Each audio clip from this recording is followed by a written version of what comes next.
राहतात.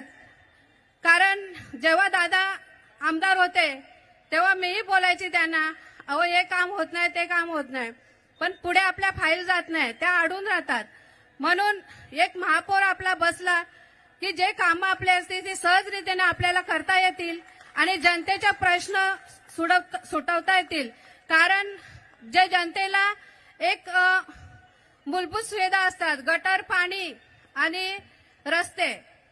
आता बहुतेक माझ्याकडे कंप्लेंटी तेच येतात, आमचा रस्ता, आम्हाला गटर आणि पाण्याच्या समस्या या सोडवण्यासाठी आपल्याला महापालिकेमध्ये आपला महापौर हवा आहे. कारण हे प्रश्न सुटणार नाही असे. जर दुसऱ्या कोणाच्या हातात गेली तर मग मुश्किल. तेव्हा आपला महापौर कसा बसेल याच्याने जनतेने आणि हा कमल कसा फुलेल ते तुम्ही जनतेच्या समोर आणून आणि आपला विश्वास दाखवायचा आहे.